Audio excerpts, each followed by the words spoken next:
Chapter 2. Title: Resonance of Fear Years Later. The incident on I-80 left an indelible mark on Sarah and Mark's lives. They tried to compartmentalize it, to file it away as a shared nightmare. But the memories lingered, like phantom pains from a long-ago injury. Sarah excelled in her journalism career, but she found herself drawn to stories of the unexplained. She covered UFO sightings, paranormal investigations, and unsolved mysteries. But she always kept a safe distance, never allowing herself to get too close to the darkness that she had encountered in Havenwood. Mark, true to his pragmatic nature, threw himself into his work. He became a successful engineer, designing and building structures that were grounded in logic and reason. But he couldn't shake the feeling that there were forces at play in the world that defied explanation. He often found himself staring at blueprints, searching for flaws or hidden vulnerabilities, as if trying to understand the underlying structure of reality itself. One evening, years after their harrowing experience, Sarah received a package in the mail. It was a plain, unmarked envelope, postmarked from a small town in Pennsylvania. Inside, she found a single photograph. It was a picture of Mrs. Albright, standing in front of the Havenwood Historical Society. But there was something different about the photo. Mrs. Albright's eyes were glowing with the same eerie red light that Sarah had seen in the hitchhiker's eyes on the night of the accident. On the back of the photo, a single word was scrawled in faded ink: "Beware." Sarah showed the photo to Mark, and a wave of dread washed over them both. The past, it seemed, was not content to stay buried. "This is insane," Mark said, his voice trembling. "She's probably just trying to scare us." "Maybe," Sarah said. "But what if she's warning us? What if Havenwood is still out there, waiting?" Driven by a mixture of fear and morbid curiosity, Sarah decided to return to Havenwood. She knew that it was a risky proposition, but she couldn't shake the feeling that she had to know the truth. She convinced Mark to join her, promising him that they would only stay for a day or two. They drove back to Pennsylvania, the hum of I-80 growing louder and more insistent as they approached Havenwood. The town was even more dilapidated than they remembered. The gas station and diner were boarded up, and the houses were overgrown with weeds. The air was thick with the scent of decay and despair. They drove to the Havenwood Historical Society, but the house was still abandoned. The windows were boarded up, and the front door was locked. They peered inside, but all they could see was darkness. As they stood there, contemplating their next move, they heard a sound. It was a faint, rhythmic tapping, coming from inside the house. Sarah and Mark exchanged nervous glances. They knew that they shouldn't go inside, but they couldn't resist the urge to investigate. They pried open a loose board on one of the windows and climbed into the house. The interior was even more dilapidated than the exterior. The furniture was covered in dust, and the air was thick with the smell of mold and mildew. The tapping sound grew louder as they made their way through the house. They followed the sound to the basement, a dark and damp room filled with cobwebs and forgotten relics. In the center of the room, they saw a figure hunched over a table. It was Mrs. Albright. She was even more gaunt and spectral than they remembered. Her eyes were sunken and hollow, and her skin was paper-thin. She was surrounded by strange artifacts: old books, Native American relics, and occult symbols. She didn't seem surprised to see them. "I've been expecting you," she said, her voice raspy. Sarah and Mark were stunned. "What are you doing here?" Sarah asked. "We thought you were gone." "I can never leave Havenwood," Mrs. Albright said. "This place is a part of me, and I am a part of it." She explained that she was trying to unravel the mystery of the hum, to understand the forces that plagued Havenwood. She had spent years studying ancient texts and conducting rituals, trying to find a way to appease the spirits of the land. "I believe that the hum is a conduit," she said. "A conduit between our world and another realm. A realm of ancient beings, beings of immense power and malevolence." She said that the hitchhiker they had encountered on I-80 was one of these beings, a servant of the Ancient Ones. He was trying to lure them to Havenwood, to sacrifice them to the spirits of the land. "But why us?" Mark asked. "Why did he choose us?" "You were chosen because you are sensitive to the hum," Mrs. Albright said. "You have a connection to the other realm. The Ancient Ones sensed your presence and sought you out. She said that the only way to stop the Ancient Ones was to sever the conduit, to close the gateway between the worlds. But she didn't know how to do it. "I've tried everything," she said, her voice filled with despair. "I've performed rituals. I've offered sacrifices, but nothing seems to work. The hum just keeps getting stronger." Sarah and Mark were overwhelmed. They didn't know what to believe. Was Mrs. Albright a crazy old woman, or was she telling the truth? As they stood there, debating what to do, the hum suddenly intensified. The ground began to tremble, and the air crackled with energy. "It's happening," Mrs. Albright said, her eyes wide with terror. "They're coming." The lights flickered and went out, plunging the basement into darkness. Sarah and Mark could hear strange noises coming from outside. Rustling in the bushes, whispers in the wind, and the sound of something heavy dragging itself across the ground. They huddled together, their hearts pounding in their chests. They knew that they were in grave danger. Suddenly, the basement door creaked open, and a figure emerged from the darkness. It was the hitchhiker. He looked even more terrifying than they remembered. His eyes glowed red, and his skin was pale and translucent. He was surrounded by a swarm of shadowy figures, their faces obscured by darkness. "You cannot escape us," the hitchhiker said, his voice booming like thunder. "You are ours now." Sarah and Mark knew that they had to fight back. They grabbed whatever they could find, a rusty pipe, a broken chair leg, and charged at the hitchhiker. A chaotic brawl ensued. Sarah and Mark fought with all their might, but they were no match for the hitchhiker and his shadowy minions. They were knocked to the ground, bruised and battered. As the hitchhiker stood over them, preparing to deliver the final blow, Mrs. Albright intervened. She grabbed a strange artifact from the table, a stone dagger with intricate carvings, and plunged it into her own chest. A blinding light filled the basement, and the hum reached a deafening crescendo. The hitchhiker and his shadowy minions screamed in agony and vanished into thin air. The light faded, and the hum subsided. Sarah and Mark looked around, stunned. Mrs. Albright lay on the ground, bleeding from the chest. "I've done it," she whispered, her voice weak. "I've closed the conduit." She closed her eyes and took a final breath. Then, she was gone. Sarah and Mark were left alone in the basement, surrounded by the wreckage of the fight. They didn't know what to do. They climbed out of the house and stumbled back to their car. As they drove away from Havenwood, they couldn't shake the feeling that they were being watched.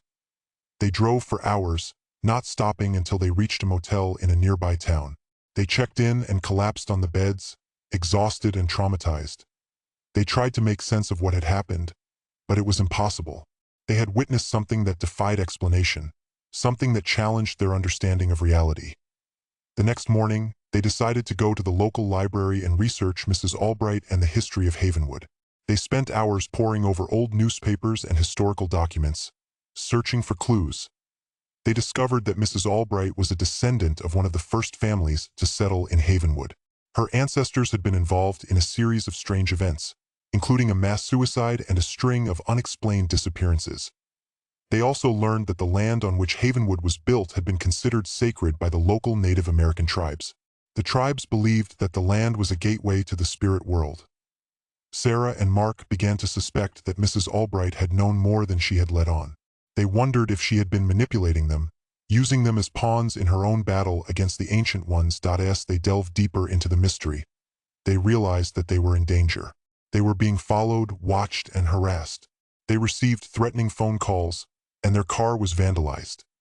They knew that they had to get out of Havenwood to escape the clutches of the Ancient Ones. They packed their bags and headed for home. As they drove away, they noticed a figure standing on the side of the road. It was the hitchhiker. He was no longer wearing his tattered clothes. Now he was clad in robes. They stared at him, and he stared back. Sarah floored the gas pedal, and the car sped away, leaving the hitchhiker standing alone on the side of the road. They drove all night, not stopping until they reached their apartment in State College. They were exhausted, terrified, and paranoid. They locked all the doors and windows, and they didn't leave the apartment for days. They were afraid that the hitchhiker was waiting for them, that he would eventually find a way to get to them. But as the days turned into weeks, nothing happened. The hitchhiker never appeared. The hum faded into the background. Life returned to normal. Sarah and Mark tried to forget about Havenwood, to put the experience behind them. But it was impossible. The memory of that night, the feeling of dread and unease, was always there, lurking in the back of their minds. 10 years later, Sarah receives a call from Sheriff Brody, who is now retired and living in Florida. He tells her that a series of strange events have been happening near Havenwood. People are disappearing, and there have been reports of strange lights in the sky. The hum has returned, louder than ever. Brody believes that the Ancient Ones are back, and that they are planning something big. He asks Sarah for her help, believing that she is the only one who can understand what is happening. Sarah is hesitant to get involved. She doesn't want to revisit the darkness that she encountered in Havenwood. But she also feels a sense of responsibility. She knows that she can't ignore the threat. She calls Mark, and they discuss what to do. Mark is even more reluctant than Sarah to return to Havenwood. He is married now, with children, and he doesn't want to risk his family's safety. But Sarah convinces him that they have to do something. They can't let the Ancient Ones destroy Havenwood, or worse, spread their influence to the rest of the world. They agree to meet with Brody in Pennsylvania. They pack their bags and head back to the place that haunts their dreams. They meet Brody at a diner in a small town near Havenwood. He looks older and more weathered than they remember. His eyes are filled with a sense of urgency and despair that he tells them that the situation is even worse than he thought.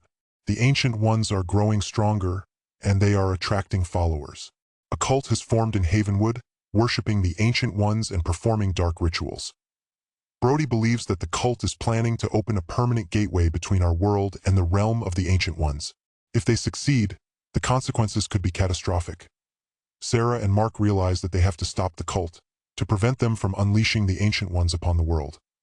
They team up with Brody and embark on a dangerous mission to infiltrate the cult and uncover their plans. They gather information, recruit allies, and prepare for a final confrontation. The confrontation takes place at the Havenwood Historical Society, the site of their previous encounter with Mrs. Albright and the hitchhiker. The cult is performing a ritual, chanting incantations and sacrificing animals. Sarah, Mark, and Brody launch a surprise attack, disrupting the ritual and engaging the cult members in a fierce battle. The battle is bloody and chaotic. People are killed and injured on both sides, and in the end, Sarah and Mark manage to defeat the cult leader and destroy the altar that they were using to open the gateway. The ritual is disrupted, and the Ancient Ones are banished back to their realm. But the victory comes at a cost. Brody is killed in the battle, sacrificing himself to save Sarah's life. Mark is seriously injured. Sarah and Mark are left to pick up the pieces. They have saved Havenwood, but they have also lost a friend and a mentor. The ambiguous ending. As they drive away from Havenwood, leaving the smoke and wreckage behind, Sarah and Mark are forever changed. They have stared into the abyss, and the abyss has stared back. The hum persists. They can still hear the hum, though it's fainter now. Is it truly diminished, or is it merely lying dormant, waiting for another opportunity to strike? Uncertain victory. Have they truly defeated the Ancient Ones, or have they simply delayed the inevitable? Are these entities truly external, or are they manifestations of humanity's darkest impulses? Sarah's obsession. Sarah finds herself unable to let go of the mystery. She continues to research the paranormal, convinced that there is more to the story than she understands. Is she driven by a genuine desire to protect the world, or is she simply seeking to justify the sacrifices that have been made? Does she risk becoming like Mrs. Albright, consumed by the darkness she seeks to understand? Mark's doubt. Mark, despite his heroism, remains skeptical. He tries to convince himself that everything that happened was simply a product of mass hysteria and suggestibility. But deep down, he knows that he can never truly deny what he has seen and experienced. He lives in constant fear that the hum will return, that the Ancient Ones will find a way to break through again. He worries that his children will inherit his sensitivity, that they will be drawn to the darkness just as he and Sarah were. The final scene shows Sarah, years later, standing on a desolate stretch of I-80. The sun is setting, casting long shadows across the landscape. She closes her eyes and listens. The hum is still there, a low, persistent drone that resonates in her bones. She doesn't know what it means or what it will bring. All she knows is that it is a part of her, a part of the world, and that it will never truly go away. She opens her eyes and gazes out at the endless expanse of highway. The cars and trucks speed by, oblivious to the darkness that lurks beneath the surface. She wonders if any of the drivers can hear the hum, if any of them are aware of the ancient forces that are at play. She smiles, a sad and knowing smile. She knows that they are not alone. The hum is always there, a reminder that there are things in this world that are beyond our control, things that we can never truly understand. And as the darkness descends, she whispers a single word, beware. Possible interpretations of the ending. Existential horror. The story can be interpreted as a metaphor for the inherent unknowability of the universe and the human condition. The ancient ones represent the forces of chaos and entropy, which are always present, threatening to overwhelm our fragile sense of order and meaning. Environmental parable. The desecration of the Native American burial ground can be seen as a commentary on humanity's destructive relationship with nature. The ancient ones represent the consequences of our greed and disregard for the sacred. Psychological thriller. The events in Havenwood can be interpreted as a manifestation of Sarah and Mark's own inner demons. The hum represents their subconscious anxieties and fears, which are projected onto the external world. Unresolved mystery. The story can simply be taken at face value, as a tale of paranormal horror with no easy answers. The ancient ones are real, the hum is a conduit to another realm, and Sarah and Mark are caught in a cosmic struggle that they can never fully comprehend. The ambiguity of the ending is intentional, designed to leave the reader with a lingering sense of unease and a profound sense of wonder. What you choose to believe is up to you. Perhaps that unsettling feeling will remain with you as you drive along a dark, isolated stretch of highway, and you hear a faint hum in the distance.